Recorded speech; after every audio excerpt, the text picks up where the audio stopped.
Halo semua, nama saya Ami. Selamat datang di Startup Talk Hub.id. Hub.id adalah sebuah program startup dari Kementerian Komunikasi dan Informatika Republik Indonesia. Sekarang saya bersama dengan Syncro, Pak Sidarta, dan juga Cityscope, Pak Satria. Selamat datang, Pak. Selamat datang. Good to be here.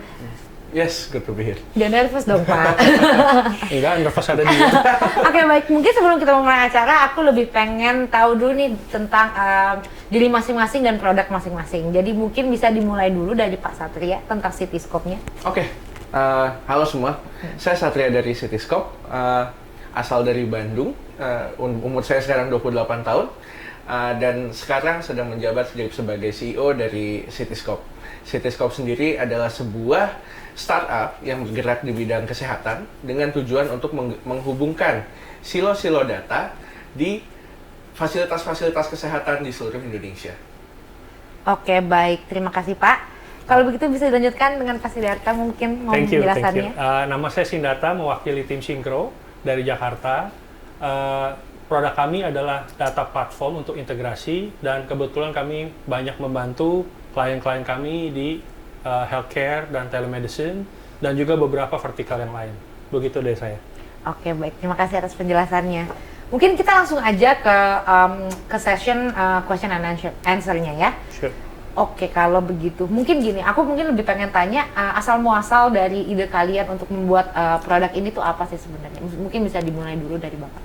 Oke, jadi tahun 2015 itu saya tingkat 2 kuliah di Malaysia bersama dengan Azam, CTO dari Cityscope. Dan kebetulan waktu itu saya adalah Ketua Persatuan Pelajar Indonesia dan Azam adalah salah satu pengurus dari Persatuan Pelajar Indonesia. Sedang ada acara conference PPI di bagian utara Malaysia. Ketika sedang perjalanan jam 3 pagi, kita satu mobil kecelakaan. Oh. Jadi dari kecelakaan itu kita dilarikan ke rumah sakit, Mbak. Rumah sakit terdekat. Cuma masalahnya rumah sakitnya angkat tangan. Ya. Setelah itu kita dilarikan ke rumah sakit kedua. Rumah sakit kedua bisa menangani kita, tapi tidak menerima asuransi dari kampus kita. Kita dilarikan di rumah sakit ketiga dan baru mendapatkan penanganan medis. Jarak antara kita kecelakaan sampai kita mendapatkan penanganan medis itu 8 jam. Dan di setiap rumah sakit kita harus mengulang semua prosedur medisnya karena data untuk warga negara asing di Malaysia tidak terintegrasi. Sedangkan untuk warga negara Malaysia sudah terintegrasi. Itu yang membuat kita berpikir, back home di Indonesia, data untuk warga negara Indonesia saja tidak terintegrasi. Iya. Oleh karena itu, kita berpikir bagaimana caranya kita mengintegrasikan data-data vaskes-vaskes di Indonesia dengan aman, tepat, dan juga cepat. Oke, baik kalau gitu. Oke, mungkin Bapak ada tanggapannya, Pak?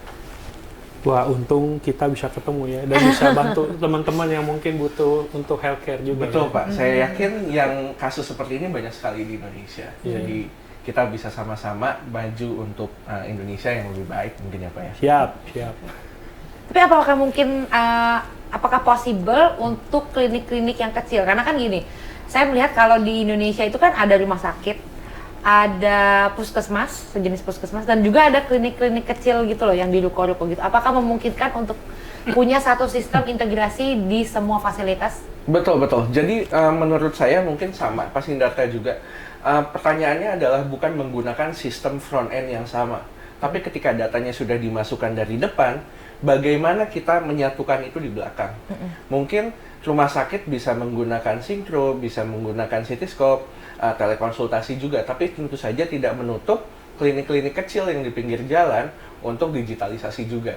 Kebetulan market segmen kita untuk sekarang masih ke arah sana. Oke, baik kalau gitu. Oke, baik kalau gitu kita lanjutkan dulu ke ke Bapaknya. Oke, Pak. Bapaknya. Pak Sidarta, mohon maaf saya mau nanya nih, gimana sih asal muncul Syncro ini awalnya bagaimana? Actually menarik ya, bahwa kami ini dulu datang dari sudut pandang waktu cloud baru mulai, gitu ya. Cloud mulai, wow hebat. Kita berpikir the next big thing itu adalah analytics. Data banyak, kita analytics. This is the next big thing, kita pikir ini adalah saatnya kita untuk fokus ke analytics. Tapi memang 3 years ago ya was a trend kan? Actually a bit more earlier. Ya. Tapi waktu kita lihat dari kenyataannya, yang namanya ada data company, kita sampai tanya di ujuk-ujuk nggak taunya isinya apa, orang-orang nggak Excel sheet dan internet. Iya, true. Jadi forget analytics. Kalau datanya nggak ada, Ya, what's the ya. point? Jadi kita pivot, kita fokus sama data extraction. Terus juga kita lihat bahwa Indonesia ini berbeda dengan negara-negara yang lain ya. Bahwa kita lihat bahwa Indonesia itu kepulauan. Jadi kita bikin platform yang bisa menampung semua data dengan keadaan geografis kita yang memang berbeda ini gitu kira-kira. Jadi itu asal muasalnya kita berpikir, ini kalau tunggu solusi di luar nih nggak ada yang datang nih. Kita mesti bikin sendiri gitu Betul, kira-kira betul, gitu. Oh, apakah teknologi yang dimiliki oleh Cityscope dan Syncro ini apakah benar-benar bisa diakses sampai grassroots gitu? Karena kan Yes. secara kalau kita lihat secara kasat nih ya, ini kan teknologinya lumayan tinggi gitu kan. Untuk pengaksesannya tuh ke yang grassroots ini tuh bagaimana? Mau diambil dulu sama Pak Your Sindeta? call. Oke, sip. Jadi kalau konsep kita itu karena kita menggunakan protokol blockchain, ketika data yang dibilang grassroots, asumsi saya adalah data sampai ke titik pasien. Ketika itu terjadi, maka konsep dari Cityscope adalah semua data itu kuncinya ada di pasien. Jadi ketika pasiennya decide untuk sharing data, maka data grassroots itu bisa diobtain secara sah, secara aman. Jadi ketika digunakan untuk riset dan lain-lain, itu juga tidak menyalahi peraturan privacy yang ada di Indonesia. Oke, baik. Kalau grassroots menurut kami itu adalah data yang paling dekat dengan sumber. Jadi mau sensor, mau ATM, mau POS, that's our grassroots. Gitu. Jadi kita bangun ini dari bottom up. Kita sebetulnya bikin teknologi Dana Syncro itu untuk IoT. Betul. Jadi sesuatu yang butuh data dari very grassroots dan mereka butuh proteksi, butuh sinkronisasi, butuh encryption and so on. Maka kita bangun dari sana dan kita memang sudah banyak use cases dan juga klien-klien kami yang memang makainya udah dari yang level yang tadi Ibu bilang. Okay, Itu in fact actually ini namanya Syncro juga. Oh ya? Nggak Really? Syncro. I thought it was yours. Is this yours? No. Oke, baik. Kemarin kayak oke. Oke deh, kalau gitu mungkin gini, aku lebih pengen nanya lagi nih. Gimana sih caranya Syncro dan Cityscope ini untuk monetize bisnis gitu? Apakah ini tuh subscribe-nya kayak per up to 1 year gitu atau enggak per how is it going to work ya? Simple. Kalau kami ini kan sebetulnya sebagai software company harus ada license ya. Jadi dari yang satuan sampai yang enterprise. Jadi license. That's the first thing yang kita kasih kepada klien, apalagi kalau mereka mau on-premise. Jadi that's licensing. Yang kedua adalah SaaS model, karena SaaS model itu membantu untuk small to medium enterprises dan juga startups untuk bisa pakai solusi yang end-to-end tapi murah dan gampang. Jadi kita kasih mereka sesuatu yang affordable dan subscription. Oke, Gitu. Baik kalau gitu. Pertanyaan sama deh untuk Mas Satria. Oke, jadi untuk kita karena segmentasi target klinik kita adalah klinik-klinik yang seperti Mbak Emi bilang tadi, betul-betul klinik-klinik di pinggir jalan, kita tidak bisa mengimplementasikan bisnis model seperti Syncro, gitu. Di mana harus licensing, harus SaaS model, harus ada investment besar di depan.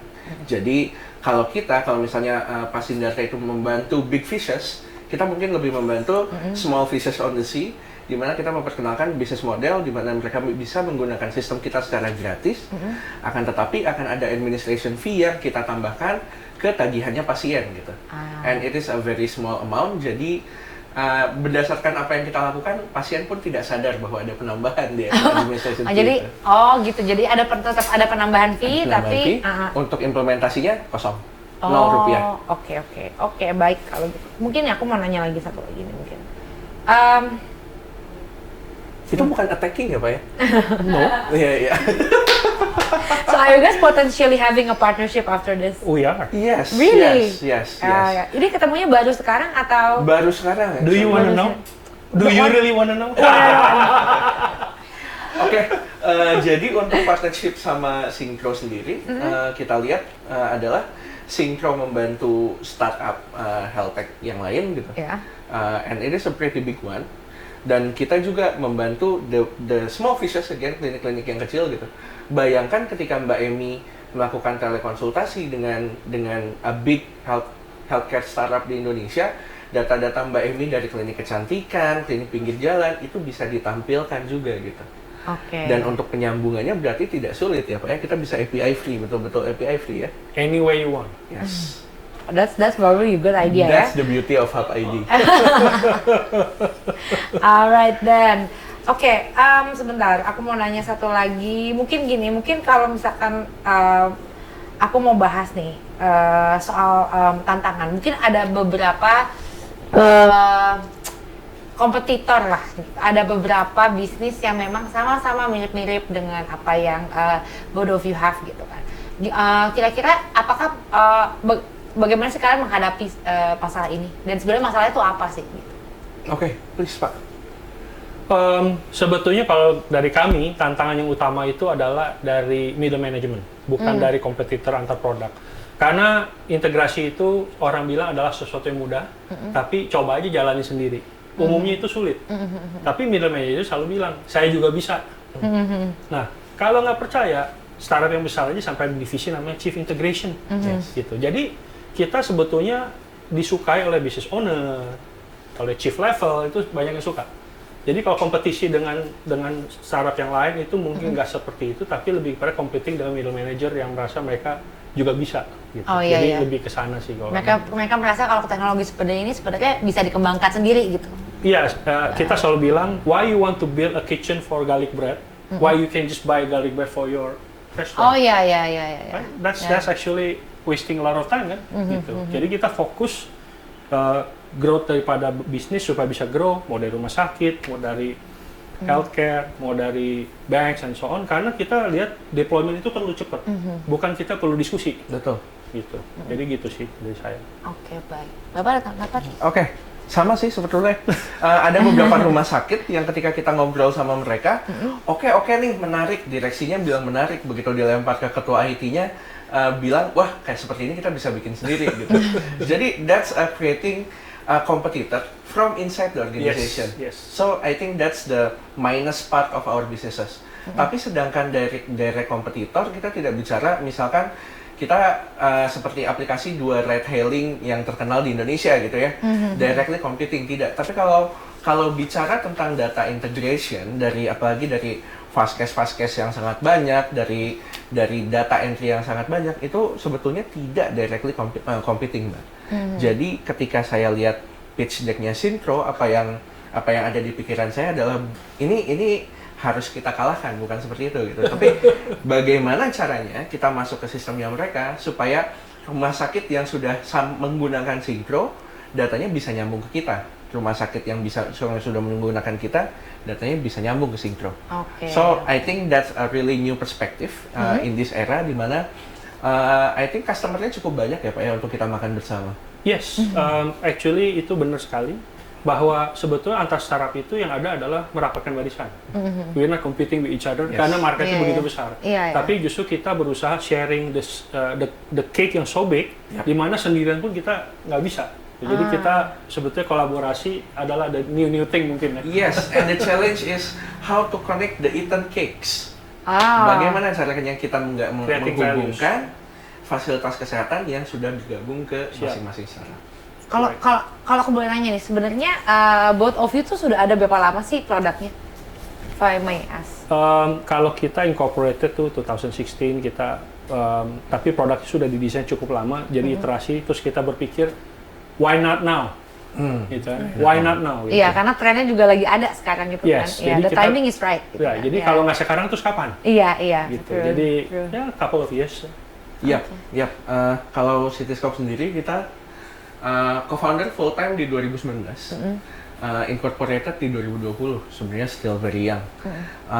Tapi that's it. I think now is the time. Now is the time.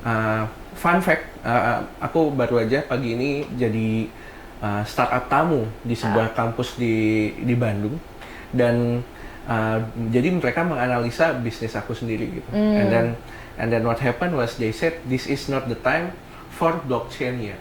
Tapi then I told them that ketika Tokopedia dan Bukalapak misalnya di tahun 2009, siapa yang beli barang online di tahun 2009? Iya.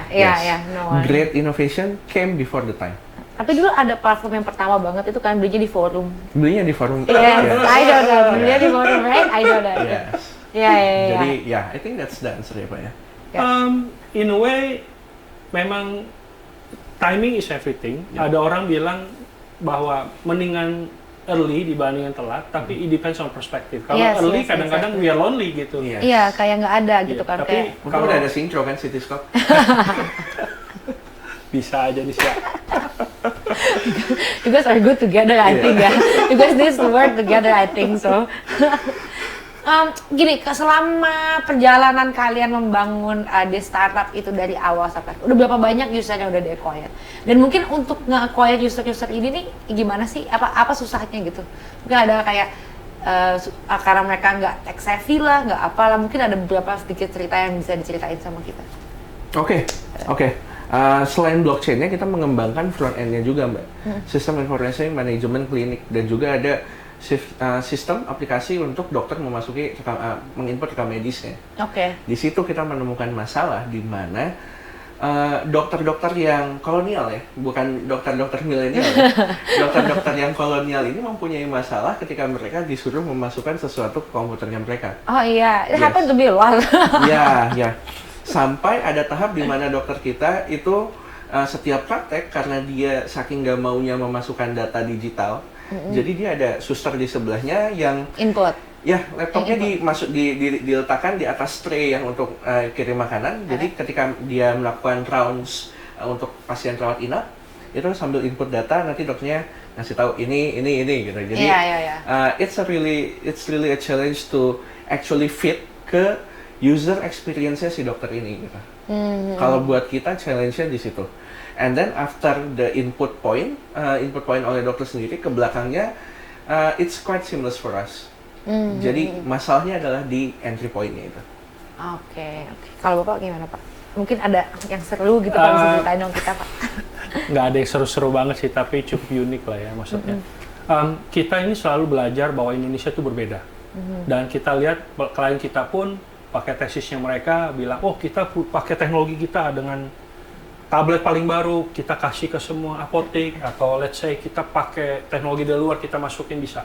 Indonesia tuh berbeda. Indonesia itu sangat resistant sama change. Yep.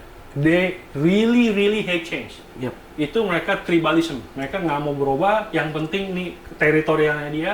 Maka kita membantu di sana, kenapa? Karena Syncro itu membantu supaya semua teman-teman kita itu nggak usah rubah ekosistemnya dia. Nggak usah rubah hardware-nya, nggak usah rubah POS-nya, nggak usah rubah hardware-nya, nggak usah rubah. Yang kita penting minta adalah akses kepada database mereka. Dengan itu, kita bisa bantu, you do your job, kita cuma nebeng akses supaya kita bisa do our job. Gitu. Jadi kita actually bukan memaksa orang untuk merubah ekosistemnya, kita komplement dengan ekosistemnya. Yes. Jadi itulah kita belajar, makanya Indonesia itu berbeda, dan itulah salah satu barrier untuk orang-orang yang berusaha top down, karena Indonesia itu nggak sama seperti luar negeri. Kira-kira gitu. Mungkin gini Pak, mau nanya deh, kalau misalkan anggaplah you've been to 0 point lah in your apa namanya making this, itu gimana sih caranya? Mungkin ada tips-tips dan saran-saran dari buat anak-anak startup nih, mungkin nanti yang nonton yang mau mencoba untuk membangun bisnis. Karena kan sekarang di university itu cukup banyak health tech tuh sekarang lagi tren banget, banyak yang pengen bikin health tech gitu, entah ada yang diagnose apalah, bagaimana gitu. Mungkin dan ini kan cukup, maksudnya nggak semua orang bisa bikin hal-hal kayak gini kan, apalagi kalau health tech kan terlalu niche ya, maksudnya terlalu spesifik gitu. Kayak mungkin ada tips gitu buat startup gitu yang ingin mulai. Why did you do it? I think the one with the experience should do it first. Me? No, you go first. Oke, jadi buat teman-teman kampus ya yang ini, wah itu untuk sekarang udah banyak sekali inkubator, eksternal dan internal dari kampus sendiri gitu. Mungkin beberapa punya gitu dari mungkin yang aku tahu ITB ada, Unpad sering melakukan event juga gitu. I think this is really good to really encourage the students to become the startup founders. Jadi mungkin I think the 0 point can really start from there. Jadi the first step-nya biasanya adalah melalui inkubator ya kalau sekarang ya. Jadi it happens to us as well. Kita sebetulnya mulai di 2018 di sebuah inkubator. Waktu itu di Indonesia belum terlalu banyak, jadi inkubator kita di Korea Selatan. Oh iya, Yes, iya, jadi iya. kita ada namanya Pangyo Startup Campus. Our CTO sebetulnya yang ke sana untuk 4 bulan. Idea validation di Korea, idenya valid. Kita juara 2, and then kita pulang ke Indonesia langsung mencari inkubator. First inkubatornya SBM ITB, the Greater Hub, and then inkubatornya Telkomsel, and then inkubatornya Telkom itself. So for Cityscope, I think because the innovation is quite new. Ketika kita bicara ke visi bahwa kita provide blockchain solutions untuk integrating medical records gitu. Ketika mereka nanya pembandingnya apa nih yang sudah sukses di dunia gitu. Nah, itu agak susah untuk kita jawab gitu. Makanya kita jump in, jump out ke inkubator-inkubator selain untuk survive adalah untuk memvalidasi ide kita supaya ketika kita maju ke investor lagi atau maju ke stakeholder seperti government dan lain-lain, kita sudah punya cukup proof of concept. Iya. Yeah. True, I think that's how it is in Cityscope. Talking about incubator, actually you're right. Kita starting harus dari mungkin incubator as a starting point to validate your ideas. Gitu. Yes. Apakah your ideas is actually as unique as you think, gitu ya. Kita ada ikut juga salah satu inkubator, actually inkubator dari Telkom Indigo, jadi inkubator kami. Dan memang validasi ide itu penting, tapi yang paling penting ada conviction whether you are actually insane enough to do it. The first thing kita lulus dari inkubator Indigo, ya kita lakukan adalah we take our money, kita book the cheapest table di IoT Expo Singapura. Iya. Beneran deket toilet paling kecil. Kenapa? Karena kita mau validasi apakah ada teknologi yang sejenis dengan kita. Kita udah komit kalau ada yang sama kayak gitu, kita bubar aja. Kalau sama bubar aja gitu. Iya, why bother kan? Iya. Jadi tesis kita actually di IoT Expo itu. Ternyata bukannya kita lihat kita nggak ada musuh, malah banyak mau jadi OEM kita nggak? In Singapore. Jadi there's a lot of companies, ada di situ ada Cisco, di situ ada IBM, and ada Fujitsu and so on. Kita bilang wow, actually we belong. Iya. Itu give you that kind of boost bahwa yes we're different, niche but we're different, and we can survive. Yes. Gitu. Jadi itu validasi kami, karena kita nggak perlu denger lip service dari orang, tapi kita perlu validate ourselves to the highest level. Ya dengan cara itu kita book IoT Expo, kita lihat kalau bilang ada yang mirip, oh no, kita bubar aja. Ya, kita bubar aja. Dan kita surviving ikut IoT Expo beberapa tahun sebelum COVID ini untuk validate ourselves apakah kita evolving apa enggak. Dan inquiry banyak sekali dan kita udah ada kesempatan partner, tapi kita bilang saat itu ketemu di IoT Expo Singapura ya, and then COVID happen. Nggak jadi. Nobody sees each other. Next year maybe. Next year maybe. I hope so ya. Hope so we can do a lot of things in Singapore juga. Oke deh kalau gitu. Mungkin sekarang kita udah sampai pertanyaan terakhir. Oke, mungkin gini Pak, untuk orang awam nih, macam saya, seperti saya dan teman-teman semua gitu, mungkin yang belum mengerti nih tentang produk bapak-bapak ini, gitu. Mungkin bisa dijelaskan dulu sedikit aja tentang siap. gimana sih how it works gitu. Yeah. How does it work? Jadi Syncro itu seperti platform untuk objek data. Jadi ambil data di sini, kasih tahu kita datanya mau dikirim kemana. Jadi simpelnya ini kita seperti objek data. Kenapa objek dibutuhkan? Waktu sistem Anda itu kompleks, waktu sistem Anda itu penuh dengan data silo, di situ Anda butuh kita. Dan bagaimana imbasnya produk kami terhadap untuk Anda adalah kami membantu supaya bisnis Anda bisa grow lebih cepat, solusi-solusi yang ada bisa diintegrasikan dengan baik, dan data yang ada bisa Anda pakai untuk melakukan decision making. Dan the next step-nya, pick up the phone, email us, kita akan bisa diskusi dengan kalian untuk yang namanya use case. Oke. That's good ya. Belum, nanti kita akan promosi Pak di akhir acara. Nanti kita akan promosi, tenang aja. Kalau Bapak gimana Pak? Oke, jadi konsepnya sebetulnya sama ya Pak ya. Cuma kalau misalnya Syncro itu menghubungkan dengan protokol yang berbeda, Cityscope menghubungkan juga dengan protokol yang berbeda. Jadi semua data yang disimpan di kita itu ada kuncinya ada 3. Yang pertama dipegang oleh pasien, dipegang oleh dokter, dan dipegang oleh kliniknya atau vaskesnya. Jadi ketika ada data sharing, kita harus ada persetujuan dari ketiganya. Yang punya master key-nya adalah pasiennya, bukan punya master key-nya, tapi punya the first key to everything itu pasiennya dulu gitu. Jadi misalkan Mbak Emi pindah vaskes, ketika pindah vaskes Mbak Emi akan ditanya tuh sama pekerja vaskesnya, apakah mau membuka data dari vaskes-vaskes lain ke vaskes ini. Ketika Mbak Emi memberikan konsen, maka datanya akan bisa kebuka. Nah, setelah itu baru kita recheck apakah kliniknya kerjasama dengan klinik itu, apakah ada di dalam satu jaringan blockchain yang sama. Ketika itu data baru bisa tertransfer. Jadi sebetulnya sama aja. Kita ada di dunia integrasi data, cuma konsep yang dibawa berbeda.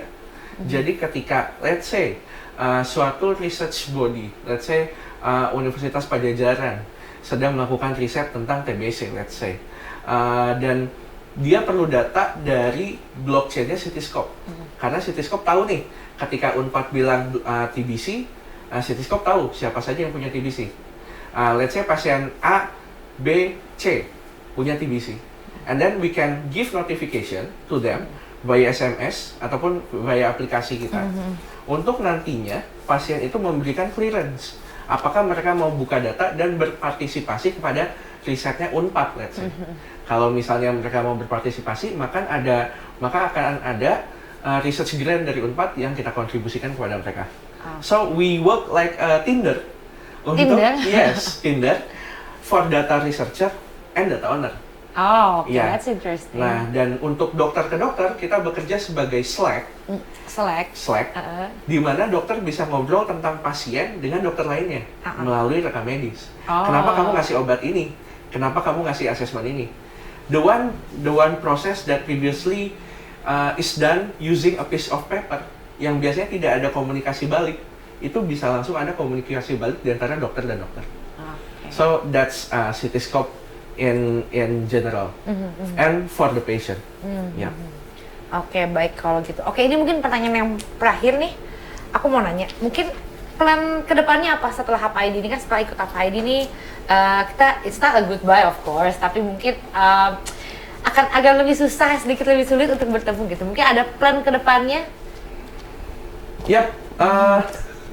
We are very thankful that we are chosen in HAP-ID. Karena ada banyak sekali startup di dalam HAP-ID yang kita belum pernah kenal sebelumnya.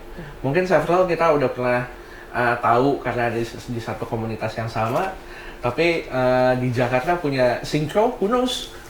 Sangat-sangat tidak ini. Dan memberikan peluang kepada saya untuk ngobrol ke CEO startup lain. And that's really a good thing for me. Karena selain bisa membuka peluang untuk kolaborasi ya Pak ya, tapi juga bisa membuka peluang untuk bagaimana kita bertukar pikiran dalam menyelesaikan sebenarnya essentially masalah yang sama. Jadi I think what's next for us is how to grow, bagaimana kita bisa membantu mengutilize data-data ini dengan izin pasien, dokter dan juga vaskes obviously untuk membuat hidup masyarakat Indonesia lebih baik. I think that's the big vision for us. Amin. Kalau Bapak? Kalau kami sebetulnya lihat HAP-ID ini sebagai satu platform yang luar biasa untuk bisa menghubungkan kita-kita yang mesti nggak ketemu ini jadi satu tempat dan ketemu gitu. Itu satu. Yang kedua, kita berkolaborasi dengan semua pihak yang ada dan kontribusi terhadap HAP-ID ini supaya kita bisa tarik ke next level, mungkin dalam bentuk kerjasama, mungkin jadi investment and so on. Tapi definitely kita lihat adalah opsi untuk berkolaborasi dengan startup yang lain. Dan definitely dengan satu platform yang besar seperti ini, all eyes on the platform, dan mudah-mudahan ini akan jadi growth engine untuk everyone. Oke, baik kalau gitu. Terima kasih banyak atas kedatangannya Pak Siddhartha dan Pak Satria. Oke, sebelum kita menutup acara nih, mungkin Pak Siddhartha dan Pak Satria mau kalau misalkan ada startup atau ada visi nih yang mau approach ke Bapak-bapak sekalian, bisa cek di mana mungkin? Oke, untuk Cityscope bisa ke www.cityscope.io. Untuk Instagram kita di @cityscope. Dan juga bisa ke Instagram personal saya @ksatria_ananta. Ada Instagram personal ya Pak ya? Iya, aku follow ya Pak? Isinya sampah sih. Nanti kalau aku follow back aku. Boleh. Siap. Kalau Bapak?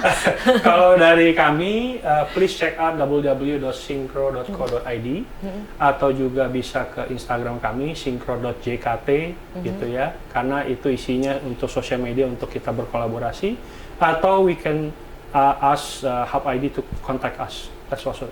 Alright, sure, we will. Thank you so much Bapak-bapak untuk datang ke dalam acara kami ini. Oke, kalau gitu untuk penonton yang ingin informasi lebih lanjut bisa langsung aja cek website dan sosial medianya. Dan kalau ingin tahu juga lebih lanjut tentang kita Hub ID, bisa cek juga ke website kami dan ke sosial media kami. Dan jangan lupa juga untuk subscribe di channel YouTube yang ini. I'll see you again next time. Bye bye.